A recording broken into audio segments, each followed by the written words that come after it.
All right, so welcome everyone, and we're up to actually unit number or module number 4 today. So I'll just share my screen, and I've actually given you the opportunity to, if you unmute yourself, you can actually ask questions or make comments. I think at some stage here, I've got a couple of case studies I want to run through with you, and I'd like to get your opinion on these. So let me just share my screen to start with.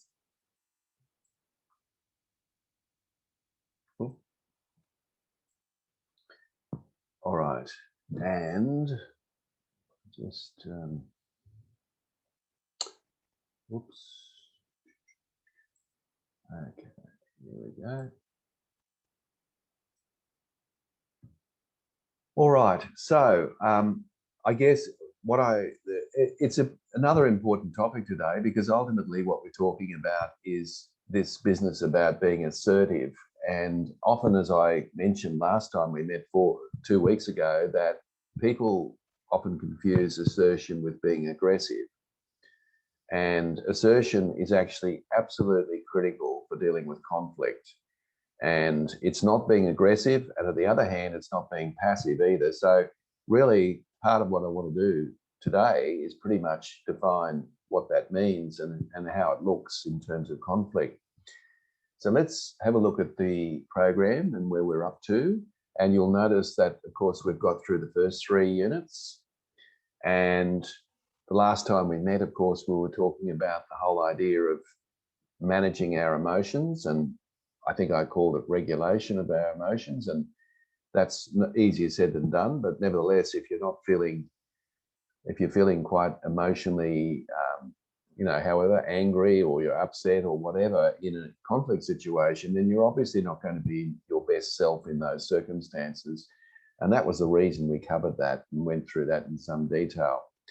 And so I hope you had a chance to try some of the little strategies that I went through 2 weeks ago. And I guess the point is that if you find that you didn't do something the way you wanted to do it, the main thing is not to beat up on yourself, because I think sometimes that creates another downward spiral of negativity, because on the one hand, you mightn't have done what you learned, but then on the other hand, you're getting upset with yourself because you didn't apply it. You can actually create the double whammy there. So just be aware of that and just be easy on yourself, because it's all about changing habits, isn't it? So what I want to talk about today is this business of assertion. What is it? What does it look like? And how do we define it? And how does it relate to being aggressive? And how does it relate to being passive, which are the 2 extremes? I'm going to share with you a couple of case studies. I think there are 3 here, and I'd be keen to hear how you might deal with these cases, because I've tried to make them as realistic as possible. And they're obviously conflict situations, or potentially conflict situations. And my question to you is, what would you do in those circumstances? And then I'm going to share with you the SBI model, which stands for situation, behavior, and impact. And we'll finish up on that point. So let's now define what we mean by assertion. And I want to give you this definition. There are, of course, hundreds, thousands, or even millions of definitions that you can get online. An honest, direct, appropriate expression of one's feelings, thoughts, and beliefs. Now, that ultimately is what assertion is. Now, I think more importantly than just defining it that way is that when you and I act assertively, what we're actually doing is we are respecting the rights of the other person, but equally, we're also respecting our own rights. So in other words, if we feel, for example, we've been hard done by, then we have a right to assert that. But on the other hand, being aggressive or hostile to the other person is not actually respecting their rights, because ultimately that individual, regardless of how they might have acted, doesn't deserve to be shouted at. So they have actual rights as well. So assertion is about protecting your rights and also protecting the rights of the other person in any situation. And I'm sure you can think of people in your workplace who are very good at acting assertively most of the time. And I'll guarantee to you that they're well respected. People look up to them. They're easy to get along with. People know where they stand with them. And yeah, it's a good place to be. And I'm sure you can think of people like that in your workplace. Of course, they're not going to be the majority of people, because a lot of people find it difficult to act assertively. And every now and again, we'll all be challenged with that. On the other hand, it's probably easy for you to think of people in the workplace who are quite aggressive and act in an aggressive way. Maybe they don't think they do, but certainly they come across that way. And I guess also you probably know people in your workplace who act quite passively. They allow people to walk all over them, and that's not good either. And the interesting thing is, of those three, assertion, aggression, and being passive, the one that gains the most respect, of course, is assertion. And for the simple reason that an assertive person is somebody that respects the rights of the other person and also respects their own rights. And as a result of that, people have a tendency to respect them as a result of it. So basically, the aim for you and me is to try to act assertively as much as we possibly can. And if we do that, then we will actually create a sense of respect in the people that we deal with on a regular basis. They could be stakeholders, they could be customers, they could be managers, they could be colleagues, whoever it is. If you can maintain assertion in your communication style, you'll gain respect from other people. Doesn't mean you'll avoid conflict, but what it means is at least you'll be well respected and well regarded in that sense. So that's pretty much what assertion means. I think what I just said before is true, that when you act assertively, what you're doing is you're basically assertive right in the middle, as in you are actually looking after your own rights and you're looking after the rights of the other person. That's why it's in the middle. When people act aggressively, what they're actually doing, apart from acting aggressively, of course, what they're actually doing is they're saying basically, they're not saying this in these words, but what they're actually saying by their actions when someone's aggressive to you is they're saying, my rights are more important than your rights. That's what they're basically doing. Now, when someone acts passively towards you, they're basically saying, your rights are more important than mine. You see the difference? And both of those positions are not effective, and they're not reasonable either. In other words, you and I have the same rights as every other person on the planet. Fundamental human rights, basic rights, of course. And so therefore, if we can approach any conflict situation, in fact, any communication situation where we're actually protecting our own rights and also respecting the rights of the other people that we interact with, then that ultimately is the sweet spot. That's what assertion is.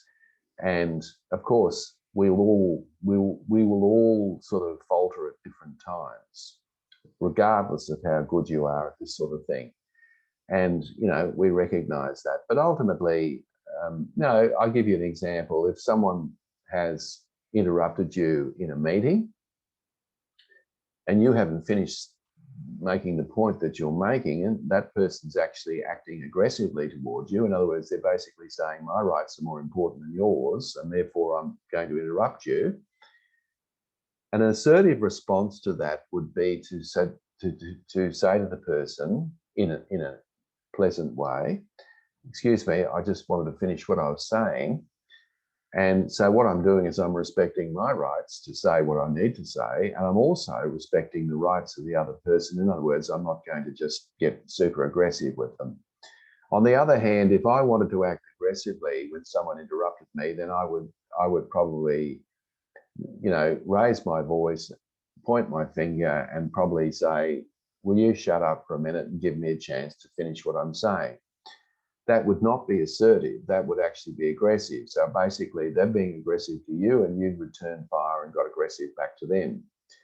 Now, if you're acting passively and somebody interrupted you, then you just sit there quietly and accept the fact that they've interrupted you and you wouldn't bother to defend yourself. That would be a case of being passive. And so basically what you'd be doing in that case would be you'd be training that other person to continue that behavior, because there's no resistance. So you can see the difference, hopefully, between the three: passive, aggressive, and assertive. Are there any questions at this point? Any comment, any observations that anyone would like to ask at this point about assertion? Feel free just to unmute yourself and ask the question. Okay. Now, I would say to you that 80% of your communication should be assertive. Now, you might say, well, why wouldn't you say 100%? Well, there's always going to be circumstances where you perhaps it might be best to act passively or aggressively, but they're not going to be very often. So, for example, if you're dealing with an irate customer and that customer is yelling and screaming and carrying on, certainly you could ask them if they could just hold fire for a moment while you finish what you're saying. You could do that. But you might also think to yourself, well, this actually could just escalate things. So if that was the case, then you might act passively in that circumstance. Equally, of course, if someone obviously physically attacked you, then you would probably need to defend yourself, and that would be an act of aggression. You might say, I'm protecting my rights, but nevertheless, the act of attacking them would be an aggressive act, even if it was in self-defense. So I think the minority of situations could call for being aggressive or passive in those cases, but really most of the time it's all about being assertive in most cases. So let's have a look at the test. Now, ask yourself these questions. I'd like to ask you these questions. I'd like you to think about it. I'd be perfectly happy for you to comment on any of these questions. Just a little test on assertion. Can you express negative feelings about other people and their behavior without using abusive language?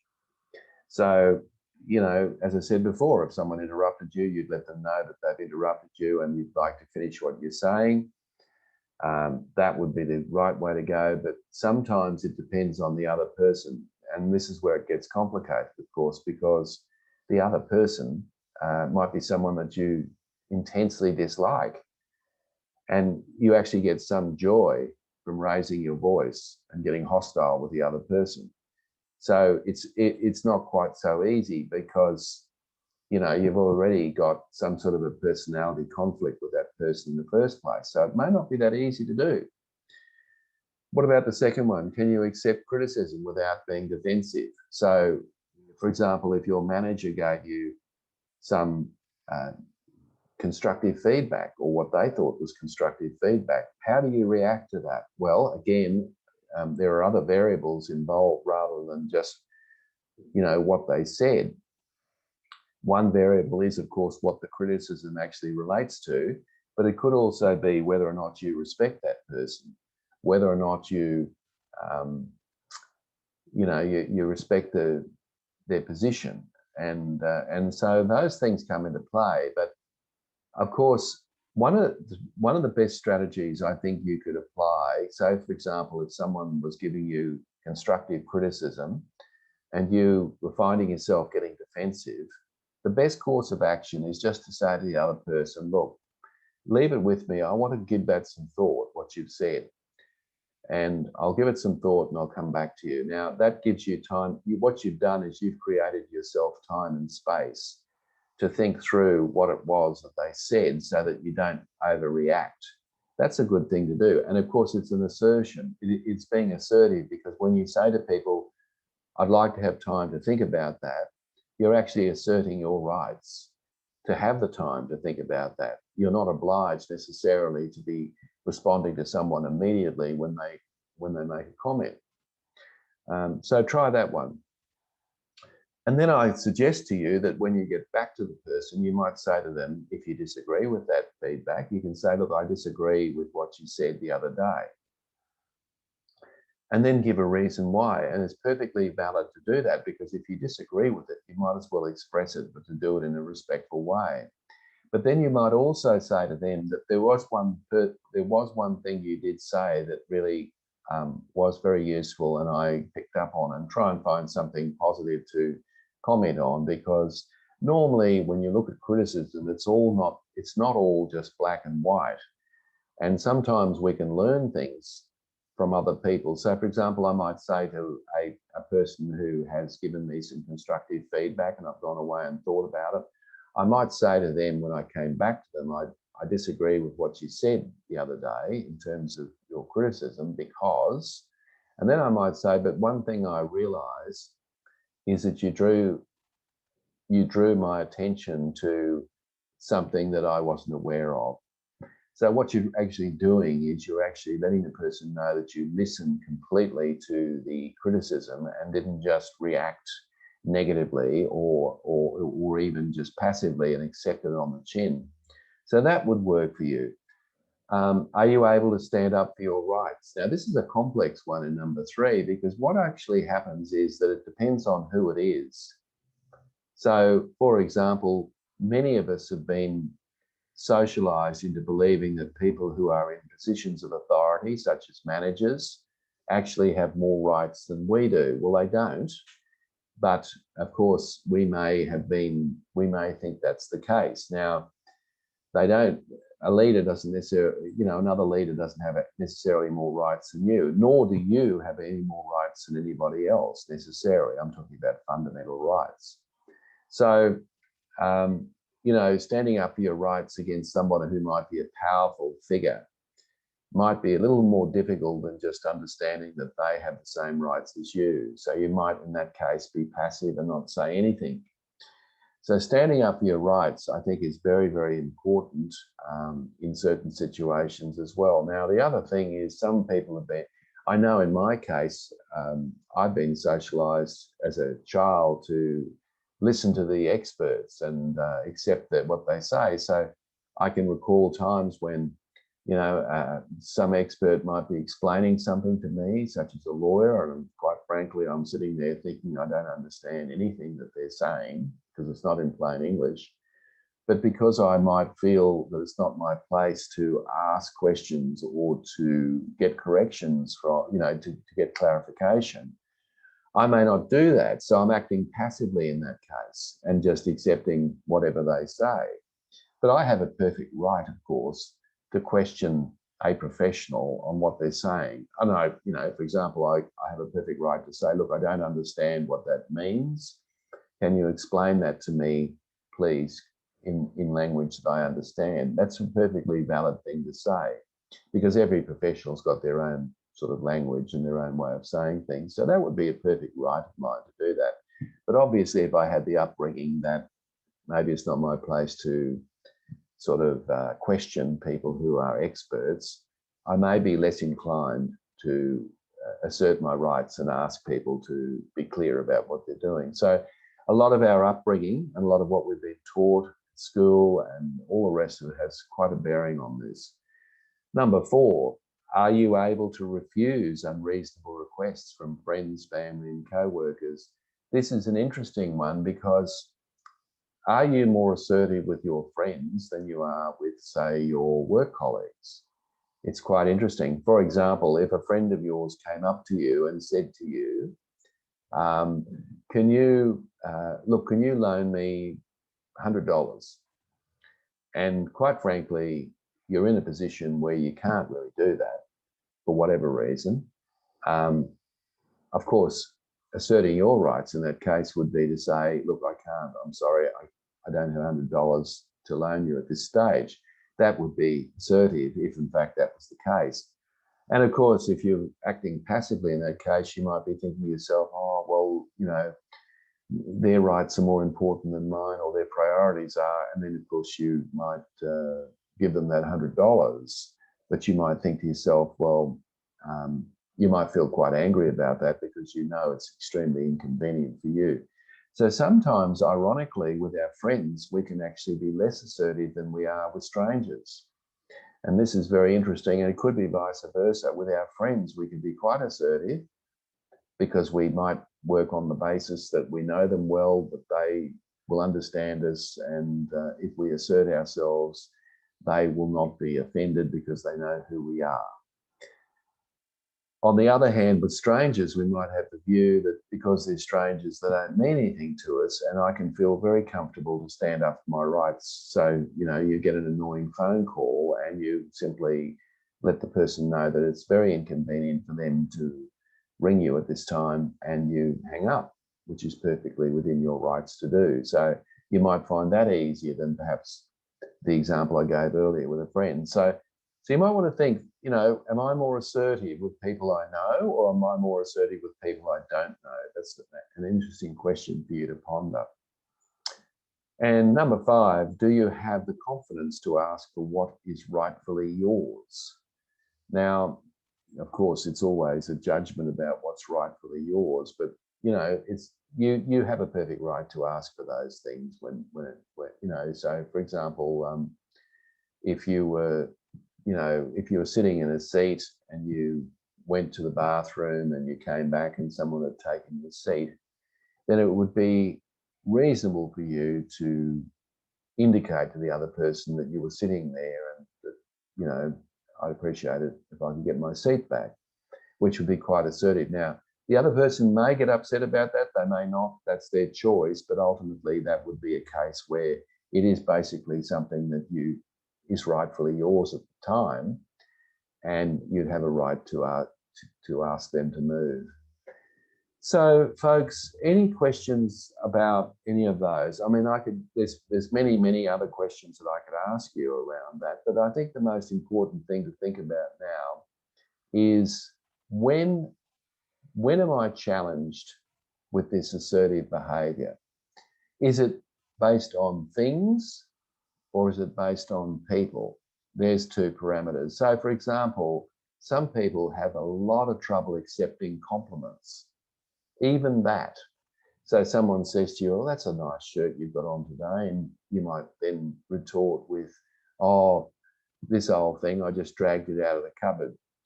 What you've actually done by saying that is put down the other person, not in a major way, but by condemning them for that compliment, which they've gone out of their way to give you. You're basically saying that you don't really value that compliment.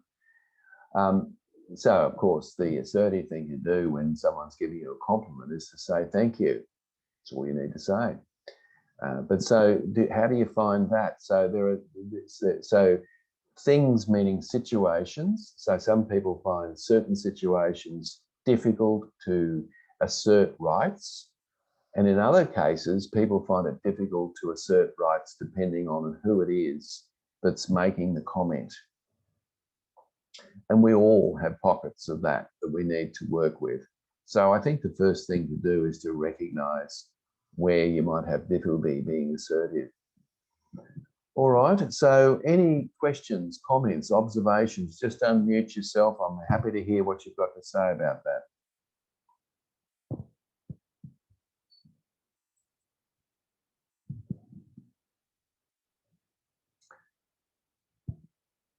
Oh, sorry, Mark, Brooke, I'll let you talk. James, allowed to talk? Yeah, okay. So welcome to the others of you. Anyone got anything they'd like to challenge me on in relation to any of those questions around assertion? Assertion goes to the heart, ultimately, of being able to deal with conflict. If you can act assertively, it'll create all sorts of confidence in other people because they kind of know where they stand with you. And it's true to say, although it's sort of unfair, but you'll often find that people who have trouble acting assertively, so these might be people who act passively in lots of cases, you'll find that those people often get picked on. And what happens is that they think to themselves, I'm such a good person. I always let people have things their own way. And I just don't understand why people take advantage of that. Well, the answer to that, of course, is in the mirror. The truth is that because you are allowing other people to take advantage of you in certain circumstances, There is no resistance at all. And so therefore, I mean, if I had two people that I wanted to do a favor for me and one person had trouble saying no and the other person had no trouble saying no, who would I go to? Well, I obviously go to the person, all things being equal, I would obviously go to the person that I'd have no trouble, who would just basically say yes and cave in. And so that person would probably find that people would take advantage of them in different situations because they have trouble with that. So in actual fact, interesting about assertion is that the more assertive you are, the less likely people will take advantage of your goodwill because you have boundaries around that. And the less likely you are to be assertive, in other words, you might be passive, the more likely it is that people will take advantage of you. Now, aggression's interesting as well, because if we're dealing with people who act aggressively a lot of the time, then that can precipitate two responses from other people. One response, of course, could be to be passive. In other words, I won't contest that because that's the way they are. They're very aggressive and they like to be in your face. And quite frankly, I don't need that and I'm not going to challenge them. So you could actually create a problem for yourself that way because obviously people will, that person's obviously walked all over you. But the other interesting thing about people who act aggressively a lot of the time is that often they come up against people who actually counter that aggression with aggression themselves, because they're thinking in their head, the only way I'm going to get through to so-and-so is by upping the ante and acting aggressively. So it's very interesting, isn't it, how those things can change and evolve. All right, so I'll go back to my slides. I've got some case studies I want you to have a look at here, and just got to find my slides again. They just disappeared. Where are they? Bear with me. Oh, there they are. All right, so let's have a look at a couple of things before we go into the cases. So I guess I've sort of explained this to you, but I think the reason why assertion is important, I think, in many respects, being assertive is important because it gives you an opportunity to achieve your goals, and you have a right to have goals like everybody else. And people who don't act assertively will often get walked on, and they don't get a chance to achieve what they set out to achieve. So you have a perfect right to do that. And by the same token, that's not a right, of course, to trample over other people as well. And then assertiveness increases your ability to reach those goals. And you can do that while maintaining your own rights and dignity as well. So if you think about people who act with dignity, and I must admit they're rare, but if you think about people who act with a degree of dignity, I would probably say that they're quite assertive. In other words, they don't allow people to walk all over them. And by the same token, they make sure that they treat people with courtesy and respect and indeed dignity. And that's a person that I'd like to be. And I'm sure that's a person that you'd like to be. And so I think what I want you to get out of this unit is the whole notion of how can I protect my rights, because I do have rights. I have the same rights as other people. And how might I also respect the rights of other people? That's the key question for you in any sort of conflict situation. So for example, if you're having an argument with someone, they have a perfect right to disagree with you. Absolutely perfect right to do that. And you shouldn't be defensive about that. Ultimately, they have a right to do that. They're asserting their right to do that. Now, of course, how they do it will depend on whether they're being aggressive or not. But if they actually say to you, look, I disagree with you because of this reason, then they're acting assertively. But obviously, if they're shouting at you and saying there's something wrong with you, or you're not seeing the world correctly, or you don't quite understand, then they're actually putting you down. And in that case, they're acting aggressively. So in that instance, you might then say to them, look, you have every right to disagree with me. It's just the way you're going about it I don't appreciate. because it is the way they're going about it. It's not the fact that they're disagreeing with you, it's their way of going about it. So you might pull them up for that and explain that to them. Now, there's plenty of material out there on assertion, and it's well worth getting hold of some of that and having a good look at it. There's a lot of misleading material about it too, because a lot of people will talk about assertion as acting in some sort of an aggressive way. It's not, and it shouldn't be considered as such. Okay, moving right along. There are some myths about assertion that I think are very important to dispel, and I think I'd like to do that and just talk to you about some of those myths. It is a myth to assume that other people's feelings and rights are more important than yours. They are not. Now, what that means, of course, is that there might be a time where you think, remember we did the conflict styles at the beginning, and you might recall that one of those conflict styles was accommodation. If you decide to disagree with someone and you make a judgment that by doing that and asserting your rights to disagree with them, you might actually negatively impact your working relationship with them or your personal relationship. In those cases, it might be prudent for you not to actually contest that. But just be aware of that sometimes we delude ourselves into thinking that it's appropriate to do that, but in actual fact, we actually would be better off asserting our particular feelings and rights at the time. But ultimately, all things being equal, other people's rights and feelings are not more important than your rights and feelings. And that's something that I think we need to come to terms with. Now, you will offend other people by being assertive. People will often make this comment, and this is why people often don't act assertively in conflict, because they're thinking that if I stand up for my rights, I may well offend the other person. Let me tell you that if you were offending the other person because you were standing up for your rights and doing it in a respectful way, I can assure you that your working relationship with that person isn't very healthy. So in other words, it's not your fault. It's the relationship that's not working. The other thing that I'd say to you about that is that you're more likely, believe it or not, to offend people when you act passively.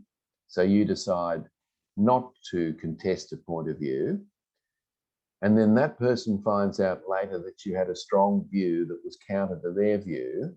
That will be offensive to the other person. In other words, they may even confront you about it and say, look, you told me the other day that you agreed with me, and then I found out subsequently you didn't agree with me.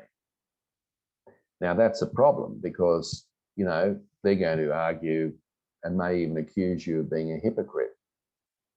Okay, so you're more likely to offend people by acting passively, and certainly, of course, if you act aggressively, raising your voice, eyeballing, finger pointing, getting in people's faces, which is all symptoms of aggression, you will definitely offend people in that way. So the myth is that if I act assertively, I'll offend people. You're more likely actually to come out of a conflict situation with heightened respect if you act assertively. So if you said to someone, I disagree with you, and I'll give you the reason why, it's possible that the other person might not be able to wear that. They might not like the fact that you disagreed with them, but it's your perfect fundamental right to disagree with them. But I would say that it's a less risky course of action than it would be if you shouted at them in a hostile way that you disagreed with them, or you allowed it just to go through, because you're going to get very upset and angry anyway, aren't you, if you allowed, if you didn't assert your rights. And what's interesting about this is that people who have the capacity to act assertively are actually protecting their own self-esteem. So interesting, when you come out of a conflict, when you've acted very assertively and responsibly, your self-esteem goes up. when you come out of a conflict situation, when you've allowed people to walk all over you, in other words, act passively, your self-esteem goes down. We've all been there. We've all felt, oh, I should have said this or I should have said that. Now, what about aggression? You walk out of a conflict situation and you've acted quite aggressively. You may get a quick sugar hit and think to yourself, oh, that person deserved that.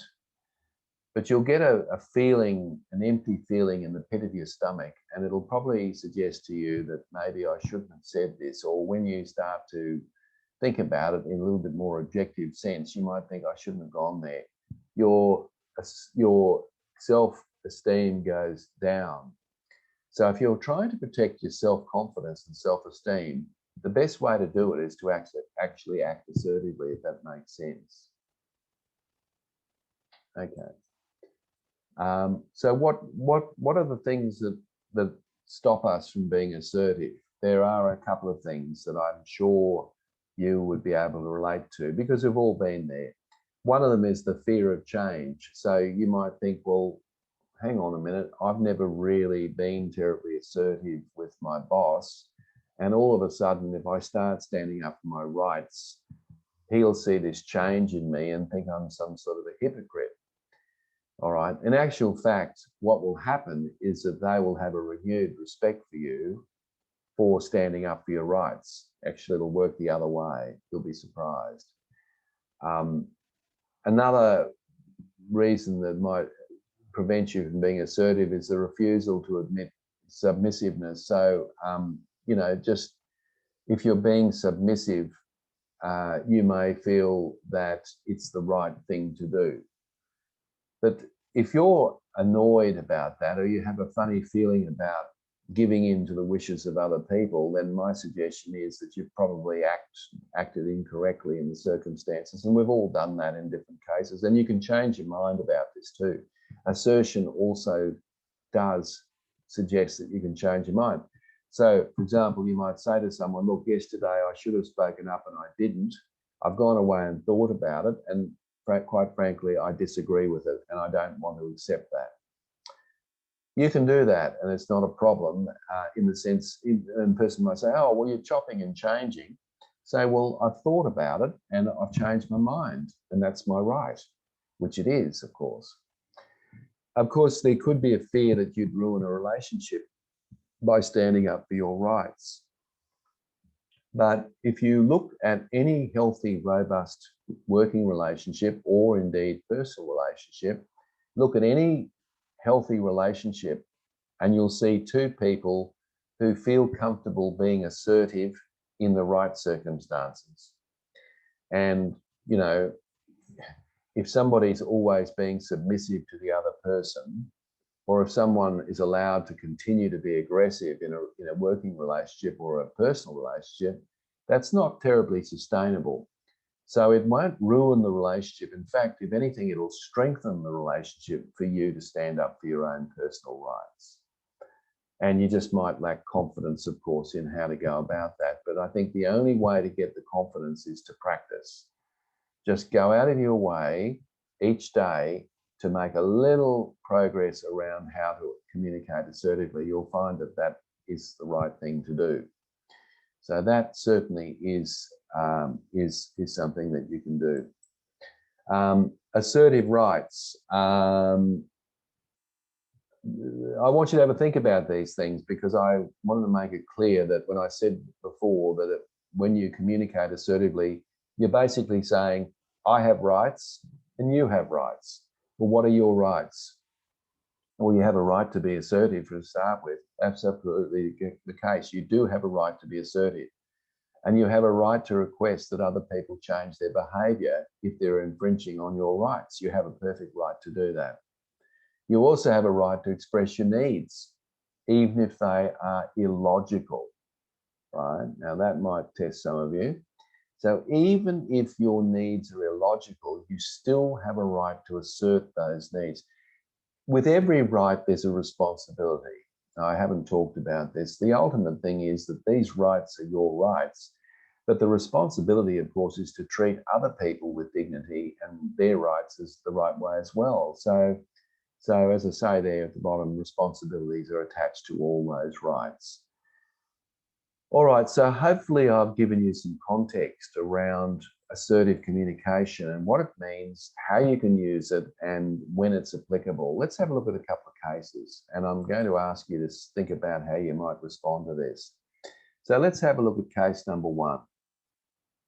So here's case number one. Case number one is Joan is at a meeting where the topic is the viability of a project. So typical thing, they're sitting around a table having a conversation about the viability of a project.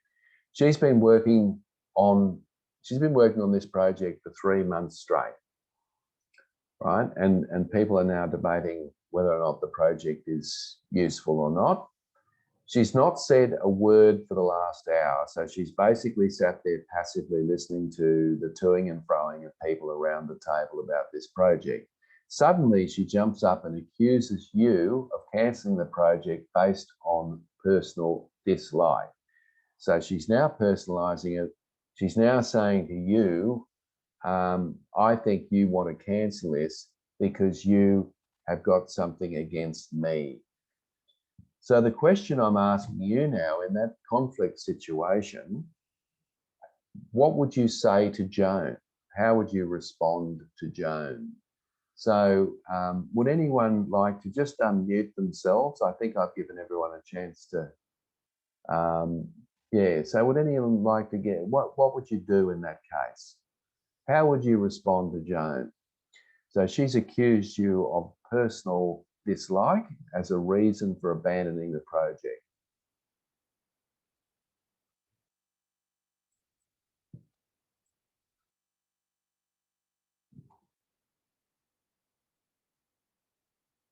Anyone at all? I don't want to pick on anyone, but what do you think?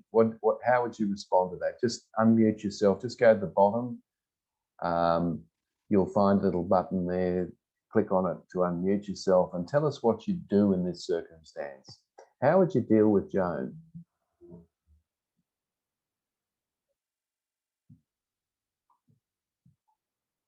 All right. Should I pick on someone? James, what would you do?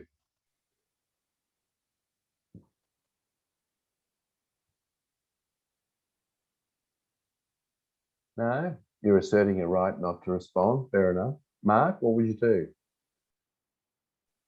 Oh, here's James. James, what would you do?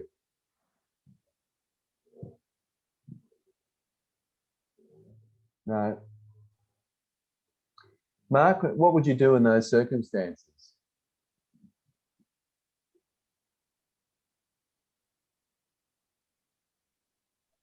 Can you hear me, Tim? Yeah, absolutely. Yeah, cool. All right, excellent. Sorry to pick on you. I'm just trying to. No, that's okay. Yeah.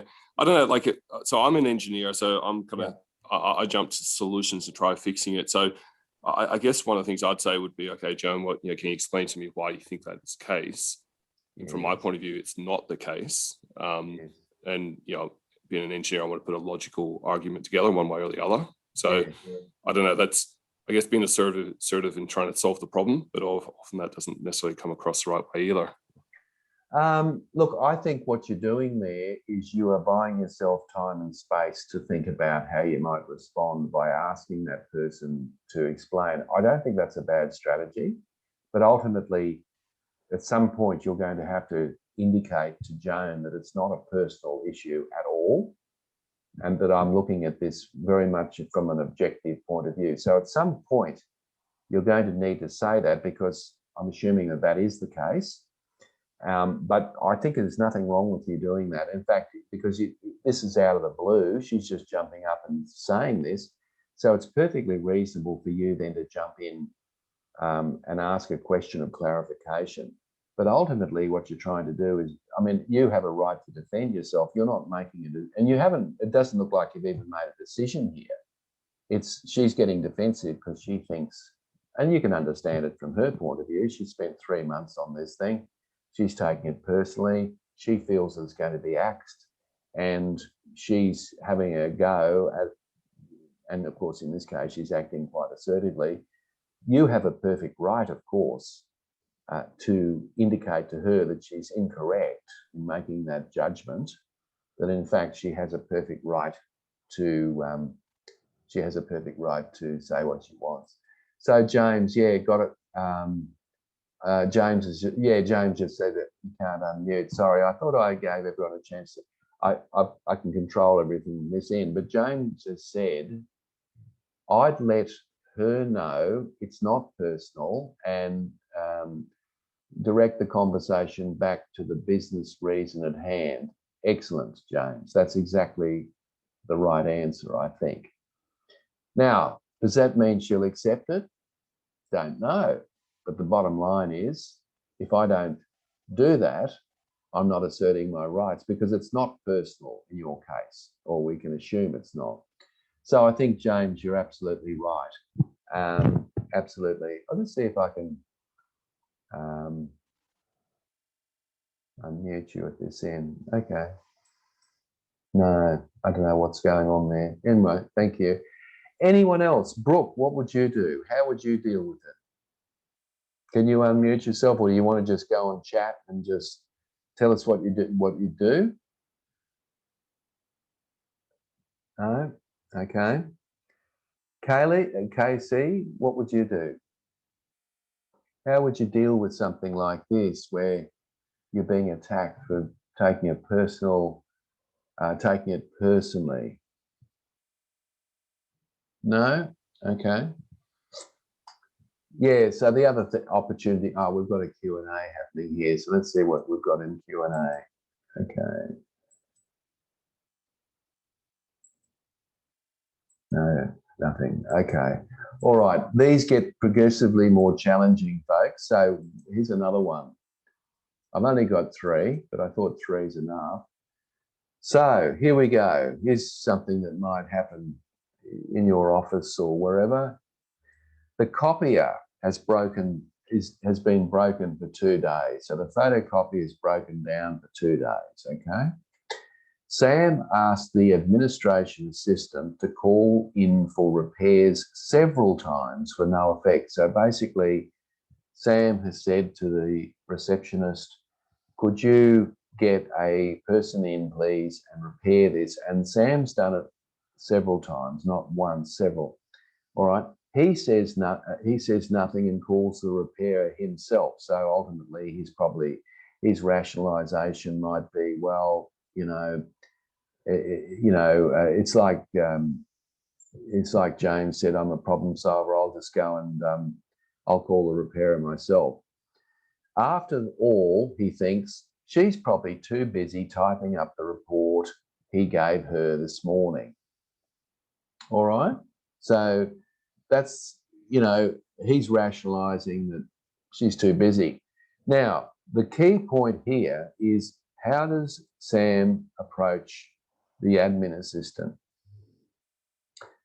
What would you do? Now, some of you might say, well, maybe I wouldn't approach her. But if you did have to approach her, what might you say? What would be a way forward with that?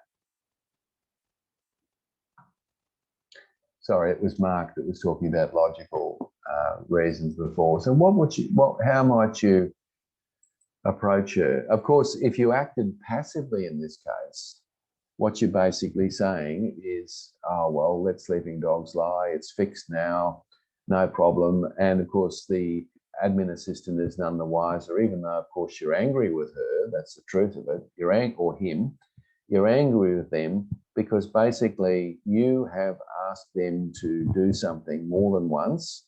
And of course, they haven't gone ahead and done it. So your anger and frustration, and I'm sure there would be some there, that's going to spill over in other cases. So there'll be some other opportunities that might actually take, that's not going to be something that you'll be able to contain. And the other person will pick up the vibe. And they may be none the wiser as to why you're like that, because you haven't bothered to say anything, and you've rationalised it's probably best not to say anything because the photocopy has been fixed. All right, let's have a look at the third. Okay, any comment about that one? How would you go about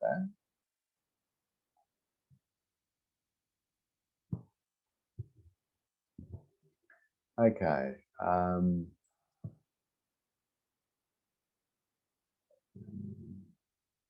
All right.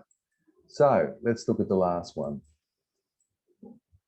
So Judy's boss asked her to go to an important business trip, which carries over into a weekend of her sister's wedding. Okay, so this is inconvenient. Not only is it inconvenient, it's my sister's wedding. Judy feels she can't refuse her boss and plans on sending her spouse to the wedding in her place. How does Judy approach her manager? Now, this is a power relationship because obviously Judy's manager is her boss. Her boss has asked her to go away this business trip, and that obviously inconveniences Judy because it's not just any old wedding; it's actually the wedding of her sister. So you would think in those circumstances, and of course the boss is oblivious to all that. So clearly the boss probably doesn't think that what they've asked Judy is anything unreasonable. So what would Judy do in this? How does Judy approach her manager? What would you do?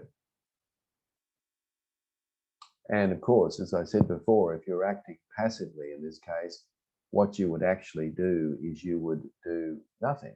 In other words, you would just go on the business trip and feel angry, insulted and annoyed and everything else. And probably you would find that frustration would boil over in terms of your working relationship with your boss.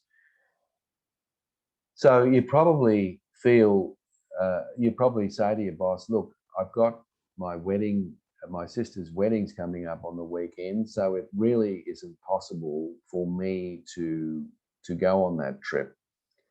And it's been planned for months and months on end, and I really can't afford to take that time out. That would be a reasonable thing to say. Of course, a middle ground there might be something along the lines of, well, look, it's my sister's wedding. And so you're actually hoping that the boss is thinking reasonably about it. But actually, if they pushed hard, they may not. James has just made a comment here. I'd respond positively to the boss first, thank her for the opportunity, but then assertively put her position forward, the negative, that the need of the wedding outweighs the business trip, offer alternatives to see if she can attend both. Right. Okay. So, James, what you've added to the discussion here, which is very valuable, is a compromise, not so much a compromise. This is more collaboration if we go back to original. So what you're doing here is you're trying to find a solution so that your boss is not being put out too much. And certainly you're not being put out too much by obviously not being able to attend the wedding. So that's certainly a reasonable thing if it's available. So yeah, well done. I mean, ultimately you should, in this circumstance, feel comfortable speaking up because clearly it doesn't happen every day of the week that it happens to be your brother or your sister's wedding, and most reasonable people would expect that you would attend that. So there you go. There's some thorny ones for you to think about. And I'll just move on to, I'm just mindful of time. We're getting towards the end now. Assertion is not just what you say, it's also the way you say things as well. And I think that's very, very important. And, I think things like eye contact and non-verbal communication is very important as well. So I think a lot of us will just think it's all about the phrases that we use, but it also is very much on the way you say it and what it's not just what you say, it's the way you say it. So I won't go through all that with you, but I just want to make the point that you can sabotage some very good words that you might express that are assertive by not making eye contact, which is probably very powerful if you're in the room with the person, or if you don't listen carefully to the other person, or if you act defensively. Any of these things, and you can act defensively non-verbally as well as verbally. So just be aware that your non-verbal language is it can be very powerful as well. So I think, you know, a couple of things here. When you want to say no to an unreasonable request, have a think about this. Saying no to an unreasonable request requires the word in no. It actually requires no. I find sometimes people will go, and you know, all the while, of course, the other person, if they push harder, the guilt level rises, and before you know it, you're actually saying yes when you actually meant no. So you've actually got to say no, not aggressive no, but you've actually got to say no. And you should not apologize for saying no. Now, you might apologize for the inconvenience that that's caused the other person. That's okay. But you're not apologizing for saying no, because you don't need to apologize to say no. So, for example, if you said to someone, sorry, no, then the implication is that I'm saying sorry because I'm being awkward by saying no. On the other hand, if I said, no, I can't assist you, I apologize, it puts you in a difficult position, I can see, but I can't help. Isn't that much better? You see, and then all the while maintaining good eye contact and as I said there, empathize with the situation that you're in. Now, SBI, this is a great model. When you're giving people feedback, S stands for situation, B stands for behavior, and I stands for impact. So, for example, if you said to someone, in the meeting with Joe yesterday, right? So that's the situation, so that people know what you're talking about. You might then describe the behavior. You interrupted, all right? So let's say that's what they did. And then you might say, because you kept interrupting your team members at the meeting, they all shut up and we didn't have a chance to discuss the ideas with others. The I is extremely important in this model. If you don't explain the impact of that behavior on you and others, then the person who you're giving that feedback to may not understand or appreciate what you're talking about. They might think you're being too sensitive. So it's important for you to explain that. So that's a great model that you might like to think about and work with. So folks, homework is obviously to practice assertion, find opportunities to do it, go out of your way to be assertive and just experiment with it. If you don't have a go at this sort of stuff, then you'll find that it's going to be very difficult, you know, it's going to be hard to do and nothing changes. So that's your homework. And next time we meet, which is in 2 weeks, we're going to look at some communication skills for conflict resolution. And I'm going to give you an opportunity to practice those as well. So we'll get a chance to do that. So thanks, folks. That's it from me. So thank you for tuning in. Next time we meet, it'll be in a fortnight. So good luck with being assertive. Have a wonderful weekend, by the way. And we'll catch up in a couple of weeks. So thanks, everyone. All the best. And we'll catch up next time. Thank you and goodbye. Oops.